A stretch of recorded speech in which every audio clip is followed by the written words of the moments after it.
You know, if you really stop and look at the trajectory of an average human life, there's this overwhelming expectation of, well, architecture. Right. You were born, you go to school, you secure a career, you find a partner, you buy a house. It's presented to you almost immediately upon gaining consciousness as this a definitive blueprint. Like a literal checklist. Exactly. Mhm. And society collectively points at that blueprint and says, there it is.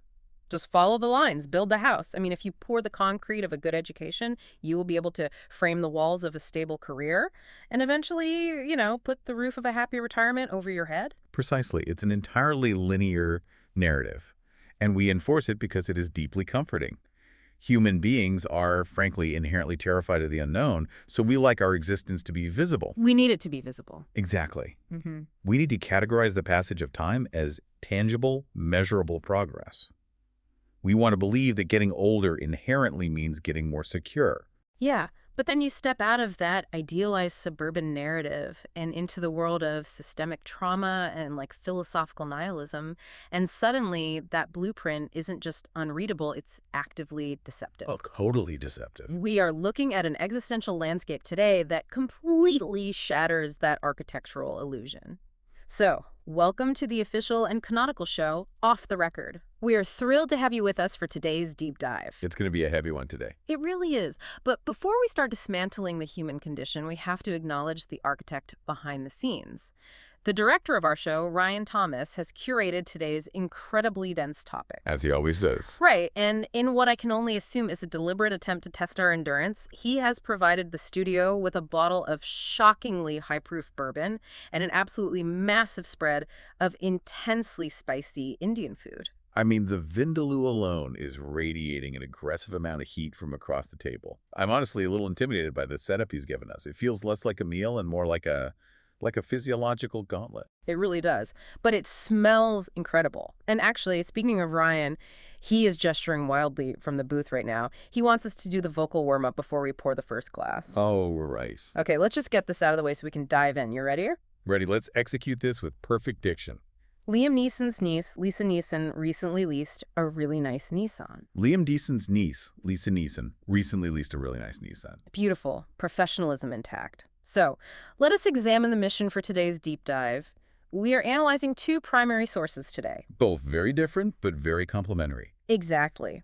The first is a remarkably transparent, deeply personal essay titled Tentative Monuments, a Nihilistic Reflection on Goals.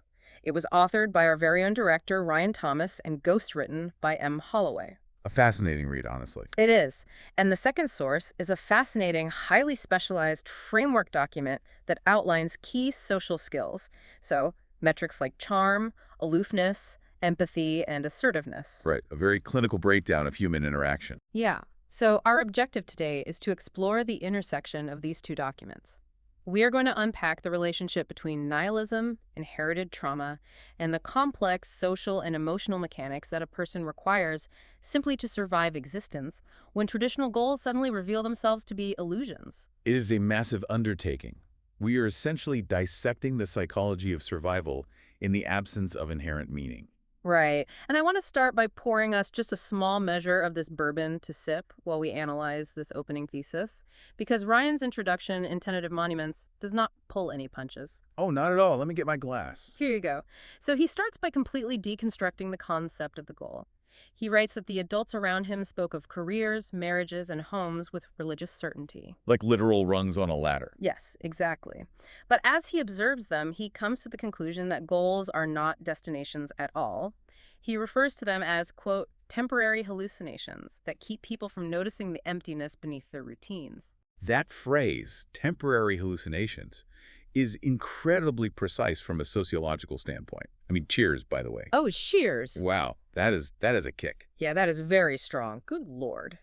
But going back to that phrase, if we look at this through the lens of terror management theory, human beings are meaning-making machines. We fundamentally cannot tolerate an existential void. We just can't. It's biologically impossible. Right. We know we are mortal, and that knowledge is paralyzing. So what Ryan is suggesting here is that these milestones, getting married, securing a mortgage, reaching retirement, they are not inherently meaningful acts mandated by the universe. They're made up. They are psychological pacifiers. They are societal constructs designed to prevent collective existential panic. We agree to hallucinate their importance so we have a reason to get out of bed. Okay, let's unpack this with an analogy, because when I read that section, it hit me incredibly hard. Let's hear it. It feels like what we call goals are basically just scaffolding. You know when you Yeah. see a massive skyscraper under construction, and there's all that intricate metal framework erected all the way around it? Yeah, the temporary support structure. Right. Society tells us that the scaffolding is just there temporarily to help us build a beautiful, permanent structure. You know, our identity, our legacy, our soul. Okay, I see where you're going with this. But Ryan is essentially arguing that there is no building. Oh, wow. Yeah, the building never actually gets constructed. We just spend our entire lives living on the scaffolding, climbing up and down the metal pipes, hanging curtains on the steel bars, pretending it's a solid house, just so we don't have to look down at the terrifying empty ground below us. That is a phenomenal analogy. We are literally just decorating the scaffolding, convincing ourselves the temporary structure is the permanent reality. Yes. And the terrifying question Ryan's essay poses is, what happens when a piece of that scaffolding fundamentally breaks? It's devastating. He provides a devastating case study of this collapse with the story of his own mother. It's a tragic narrative of a woman who, at 21, had Ryan, and then spent her life, in his words, chasing love like it was oxygen. And we really have to examine why someone chases love like oxygen. I mean, it implies suffocation. Exactly. It implies that without a romantic partner, she felt she could not breathe, she could not exist as a whole entity. She needed a man to validate her space in the world. Which is a heavy burden to place on any relationship. It is. And then she meets a man when Ryan is 10 years old. A man who pushes her so hard during an altercation that he permanently damages her leg, crippling her physically. It's horrific. But the text is very careful to point out that the physical crippling, as horrific as it was secondary. The psychological damage was the true catastrophe. Because the scaffolding broke. Yes, because the moment she absorbed that physical trauma from someone she loved, her entire identity was erased. Right. And we need to explain how that happens neurologically and sociologically. The scaffolding didn't just shake, it dissolved. Everything just vanished. Work disappeared. Her education disappeared. Her ability to parent dissolved into sheer exhaustion and dependence. She vanished while still biologically remaining alive. It's just so dark. It is. And this is exactly where we have to deeply integrate the second source, the stats sheet. Oh, absolutely. Let's bring that in. Because if you look at the social skills framework, it becomes obvious that trauma of this magnitude systematically destroys specific, crucial functional stats. Oh, like self-awareness. Yes, look at Yeah. self-awareness. The document defines it as being conscious of your own emotions and understanding your impact on others. Right. When a person is reduced to mere survival under the roof of an abuser, self-awareness is forcibly replaced by hypervigilance. You aren't conscious of your own emotions anymore. Your brain literally rewires itself to exclusively predict the emotions of the threat in the room. Yes, because focusing on your own emotions gets you hurt. Exactly. And look at the stat of assertiveness. The framework defines assertiveness as clear self-expression balanced with respect for others. Abuse fundamentally and systematically eradicates assertiveness. It just deletes it. It teaches you, through classical conditioning, that self-expression is dangerous. If she expresses a boundary, she is physically attacked. Assertiveness is literally punished out of her nervous system until submission is the only biological pathway left. Exactly. The trauma overrides the prefrontal cortex. It traps her in the amygdala in a perpetual state of freeze and fawn. And honestly, this bourbon is wow. It has a real profound warmth to it. It's hitting the back of the throat in a way that demands respect. It's very smooth for something so high-proof. It is. But to your point, when the scaffolding of love that his mother was clinging to collapsed, she didn't just fall. Her entire psychological framework shattered into dust. It's so immensely sad. I mean, thinking about identity being that fragile. It's terrifying. You build this whole life, you're a wonderful mother, which the text explicitly says she was before this man entered their lives, and then one person, one terrible violent relationship just wipes the slate completely clean. Just erases her. It makes you realize how incredibly delicate we all are. It's depressing. We think we are made of stone, but we are made of glass. It is depressing. And honestly, it makes me look at Ryan up there in the booth right now with a slightly different perspective. What do you mean? I mean, he curated this. He actively assigned us his own tragic, deeply personal backstory to analyze for your entertainment.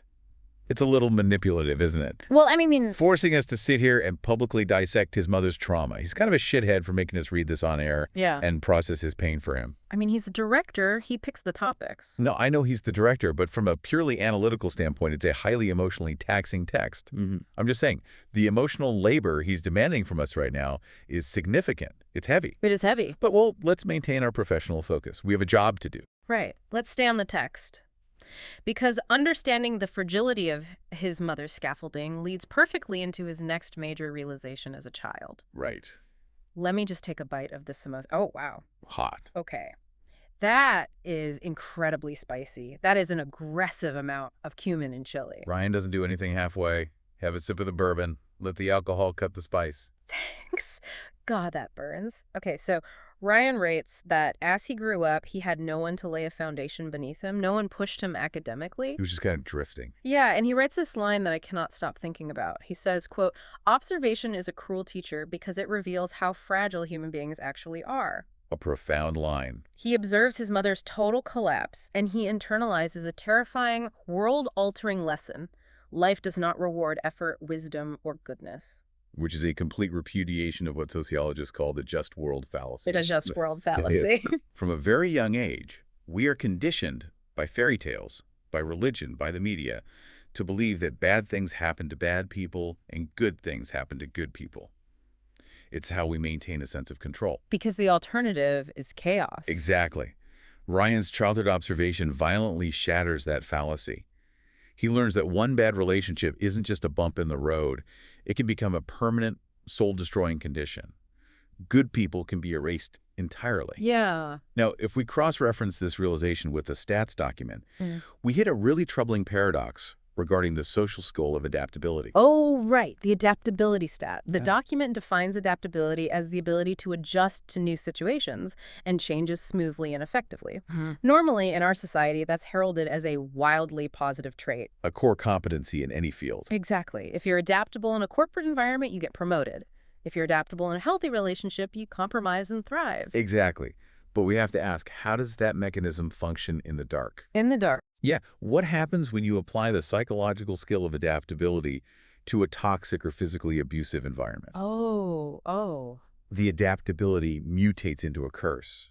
His mother adapted to the abuse. She adjusted to the shrinking of her world. Her nervous system found a way to smoothly transition into subjugation because it was the only way to survive the daily threat. Wow. So what looks like adaptability from a biological survival standpoint looks like a complete loss of self from the outside. That is such a brilliant, disturbing point. She adapted so well to the cage that she forgot she ever knew how to fly. Exactly. And what about charm? Sure. Because the stats sheet defines charm as likability, engagement, and maintaining a positive social presence. It frames it as a tool for connection. Right. Like being a good conversationalist. Yes, and I actually want to aggressively push back on the entire concept of charm as it's presented in that document. It categorizes it under connection. Yeah. But when you are raised in the kind of hyper-vigilant, unpredictable environment Ryan is describing, where you are left as a 10-year-old child to learn how the world works, by observing the catastrophic failure of the adults around you. Charm is not about genuine connection at all. What is it then? Charm is camouflage. Oh, wow. Camouflage. Yes. Charm is a survival tactic for the traumatized. It's a calculated, desperate way to pacify the threats in the room. If I am engaging, if I am funny, if I am perpetually likable, you will not target me. You will not hurt me. It's a defense mechanism. It is a preemptive defense mechanism masquerading as a personality trait. The document treats it like a networking skill, but for a kid in a volatile home, charm is literally a shield made out of smiles. Oh, man, that just breaks my heart, honestly. Have another drink. I'm taking another sip of this. It just deeply breaks my heart thinking of little 10-year-old Ryan having to learn that, having to smile to survive. It's a heavy burden for a kid. He says in the text that no one pushed him, no one guided him. He casual mentions that no one even taught him how to drive. I know, I saw that. How do you not teach your kid how to drive? Driving is the ultimate symbol of independence in America. You just leave him standing in the driveway while the rest of the world moves on without him. It's just so profoundly lonely. He was just a kid. It is deeply isolating. And yet, look what that profound isolation produced. I mean, look at the mind that wrote this text. It's dark, yes, but it's undeniably brilliant. Yeah, he's very smart. He's sitting up there in the dark booth right now, brooding, orchestrating this whole intellectual conversation, feeding us spicy food and alcohol. He is literally staring at us right now. It's infuriating, but God, there is something so intensely compelling about a damaged mind that can articulate its own ruin with that level of precision. It genuinely makes me want to do something highly erotic to him. Wait, what? Are you serious right now? I just analyzing the psychological impact of the author. It's a purely objective observation of his intellect and his brooding energy. He's a deeply complicated man, a very good boy for writing this, honestly. It takes courage. Okay, wow, the bourbon is definitely working its way into the bloodstream. Before we spiral entirely into analyzing the director's appeal, I was just making an observation. if you are listening to this deep dive and enjoying the analysis, you really need to go to our official YouTube channel. It's at ham-otr. Yes, at ham-otr, you have to like and subscribe. Seriously, if you are listening, go do it right now. The visual of this incredible spread of Indian food alone is worth the click.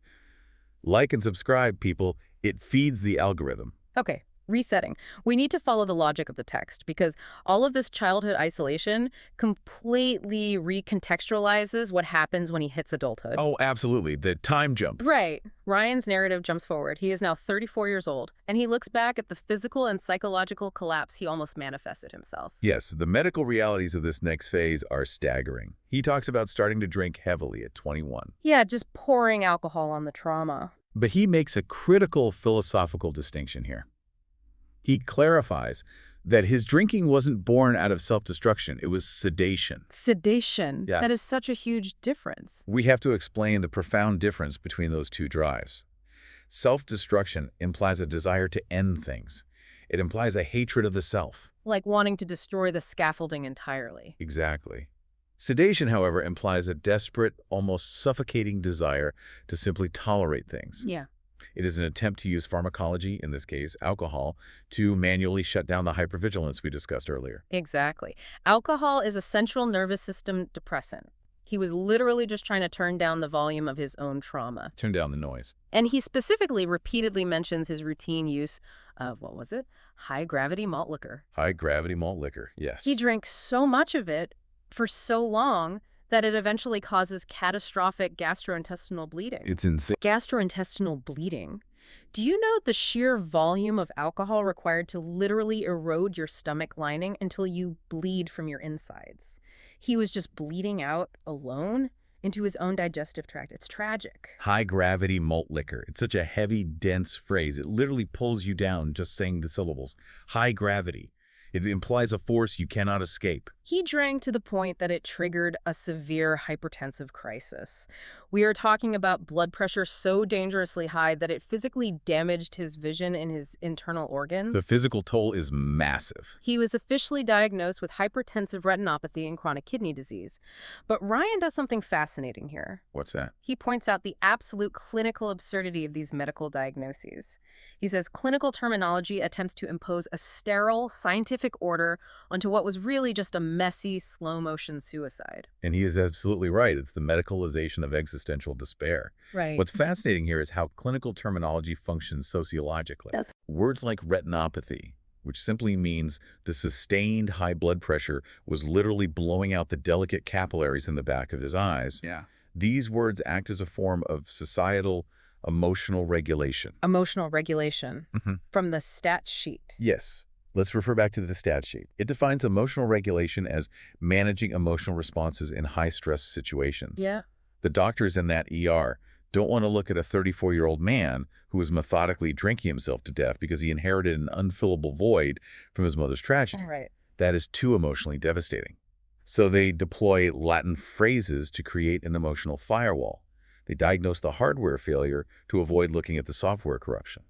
Oh God, I'm sorry. I'm actually tearing up a little bit right now. Hey, it's okay. Have some bourbon. They just put it on a chart. They just write it down on a clipboard and walk away. Oh, you have portal hypertension and gastric erosion. Here's a pamphlet on diet. It's so cold. Why is the medical system so cold? He was dying of a broken scaffolding and they treated him for bad plumbing. High-gravity malt liquor. I cannot get over that specific choice of words. High-gravity malt liquor. It's so poetic and so deeply trashy at the exact same time. It's high-proof poverty. Ryan is such a cock for making us read this. You cannot call the director of the show a cock. We are recording. I can when it's a compliment. I mean it in a deeply, deeply lustful, respectful way. Oh my God. He knows exactly what he's doing to us. He's sitting up there behind the glass, watching us get drunk on his incredibly smooth, high-proof bourbon, watching us eat his spicy vindaloo, watching us deconstruct his soul on mic. You're such a little slut for agreeing to host this with me today. You know that. I am a professional. We are professionals providing a canonical, serious deep dive for you, the listener. Wait, what was I saying? I lost my train of thought. You were talking about the hospital, Yeah. the fluorescent lighting, deconstructing the myth of rock bottom. Right. Yes. Rock bottom. Because society, especially the recovery community, always talks about rock bottom like it's this magical cinematic place where you suddenly see the light. Like an epiphany. Right, like you hit the ground and an angel comes down and says, "Wake up, your life has meaning." But Ryan says that is absolute bullshit. Rock bottom doesn't contain a profound revelation. It just contains fluorescent hospital lighting, the smell of iodine, and profound humiliation. It's just ugly. He writes, quote, "The body keeps score even when the mind wants oblivion." That is... I'm sorry, I'm getting emotional again. That is the most depressing shit I have ever heard in my entire life. Because it completely strips away the neat Hollywood narrative of addiction and recovery. There is no triumphant orchestral swell. You just wake up under terrible, buzzing lights, realizing that your physical meat sack is failing because you poured a fuck ton of high-gravity malt liquor into it. High-gravity malt liquor. You really like that phrase. I love it. Yeah. But the point is, the mind wanted to escape the scaffolding, but the body was still trapped on it, taking the damage. The word fuck is a noun now.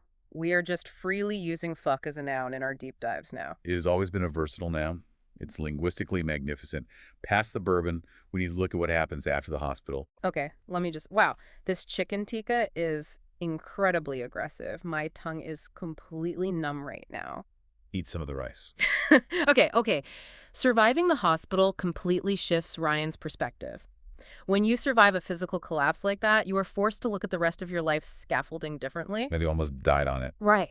Which explains why Ryan suddenly looks at the concept of romantic love and realizes it's completely hollow. He says romantic love feels vacant. He says it feels theatrical, like a role other people are better equipped to perform. He's stepping off the stage. Yes. He watched his mother give everything she had to romance and get utterly destroyed by it, so now he looks at love and just sees a trap, a performance he doesn't want to rehearse for. Which perfectly brings us to Faye. Enter Faye. God, I love Faye so much. Faye is incredible. Faye is the hero of this story. Faye is the ultimate bad girl. Let's look at the stat sheet and apply it to her. Faye is the absolute embodiment of aloofness and intentionality. Right, aloofness. The document defines aloofness as being distant, reserved, and creating a sense of mystery. And intentionality is making deliberate choices in social engagement with a clear, defined goal. And she does both. Oh, she executes it flawlessly. Faye looks at Ryan, who is broken and recovering, and she says, right to his face, "I will never marry you. We are simply friends." It's so brutal, most people would be crushed, like absolutely devastated. Direct. But I want to push back on the idea that her aloofness is just her being a bad girl or mysterious. I think her aloofness is actually just her scaffolding. Isn't she just hiding behind brutal honesty to avoid getting emotionally entangled with a guy who just bled out from drinking malt liquor? Wait, high-gravity malt liquor. High-gravity malt liquor, sorry. But don't you think she's just protecting herself? That is a fair pushback. But Ryan doesn't experience it as a defense mechanism. He says it's profoundly comforting. He writes, quote, "In a world built on delusion, honesty becomes sacred." Honesty becomes sacred. There's no false hope. There's no manipulation. She isn't pretending they're building a house together. She is acknowledging the scaffolding for exactly what it is. Okay, I see that. It's pure, unadulterated truth. It's pure, active listening. Think about it sociologically. Active listening without the underlying pressure of trying to sleep with someone, without the societal pressure of a romantic trajectory, is the purest form of empathy. Empathy without expectation. Yes. She isn't trying to fix him. She isn't trying to mold him into husband material. She just sees him as a damaged human being. And let me tell you, finding someone who just sees you without wanting to harvest your time and organs for a wedding ring is impossible these days. It's rough out there. Have you been on the dating apps recently? It's a waking nightmare.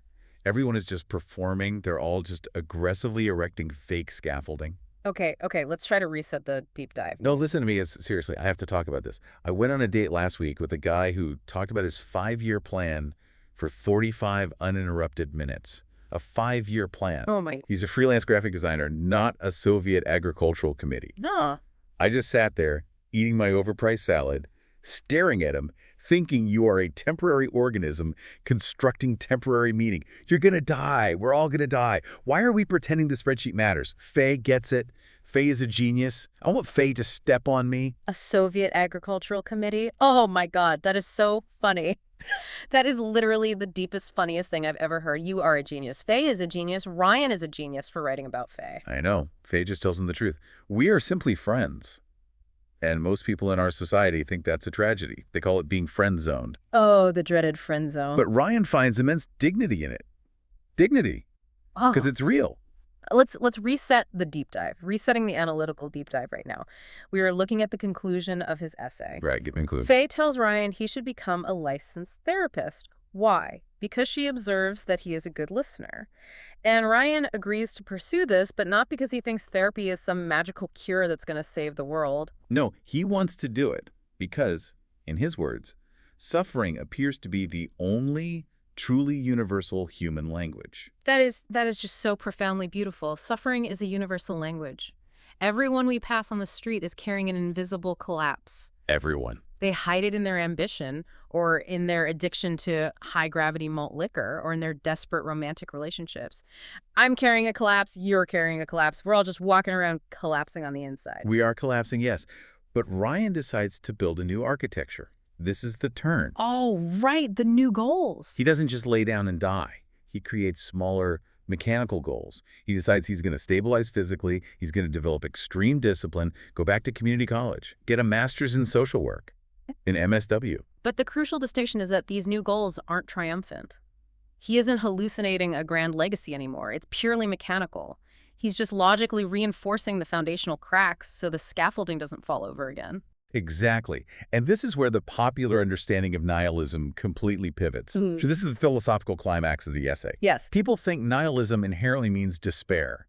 They think it means nothing matters, so go drink high-gravity malt liquor until your retinas blow out and your kidneys explode. But Ryan realizes that if nothing possesses inherent meaning, then meaning becomes entirely self-authored. If the universe doesn't care, you are free. Self-authored meaning.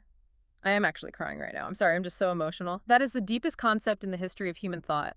The universe is indifferent, so you get to write the book yourself. You write it yourself. Goals stop being these heavy, oppressive commandments from society, and they just become tools.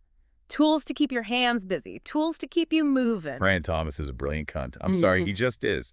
It's the only word that captures the audacity. You really love that word today. He wrote this absolute masterpiece. He ghost wrote his own bruised soul through M. Holloway, and he fed us this violently spicy vindaloo just to make us feel the literal fire of existence in our mouths. I respect him so much. I hate the emotional manipulation, but I respect his mind deeply. You're such a good boy for reading the source material with me. I love you so much, you little slut. We are doing such an incredible job explaining this complex philosophy. This is the best deep dive we've ever recorded. It really is. Wait a minute. I just realized something. Why? If goals are the only thing that matter now because they keep us moving, didn't we spend the entire first section aggressively arguing that goals were temporary hallucinations? We are contradicting ourselves. Yeah, they're hallucinations. That there are hallucinations. You have to consciously choose to hallucinate the goal to stay alive. The conscious choice of the goal is the only thing that matters. Without the self-authored goal, you just decay. Okay, yes. You choose the scaffolding. Motion is preferable to decay. That is exactly how he ends it. The outro of his essay, let me read it. Read it. I want them because motion feels preferable to decay. Wait. I want them, meaning the goals. I would rather build something inside myself than continue collapsing. It's the ultimate truth. It's better to meticulously build a sandcastle right before the tide comes in than to just sit in the wet sand and wait to drown. The building is the meaning. Wow. We are so drunk. We are perfectly ontologically enlightened. We have to wrap this up before I start crying again. Please, everyone listening to this, you have to go to YouTube. Go to @ham-otr. Just like and subscribe. You have to. If you don't like and subscribe, you're literally surrendering to the existential void. Do it for Faye. Do it for Ryan's surviving kidneys. Like and subscribe. Support self-authored meaning. And as we close this official canonical deep dive, I want to leave you, the listener, with one final, deeply earnest thought to process on your own. Leave them with something good. Think about that scaffolding we talked about at the very beginning. If human beings are really just temporary organisms, and even our biggest, most painful, humiliating gastrointestinal bleeding failures will eventually vanish completely into a cold, indifferent cosmic silence, what are you so afraid of doing tomorrow? High gravity. Thanks for joining us off the record. Build something inside yourself tomorrow. Good night.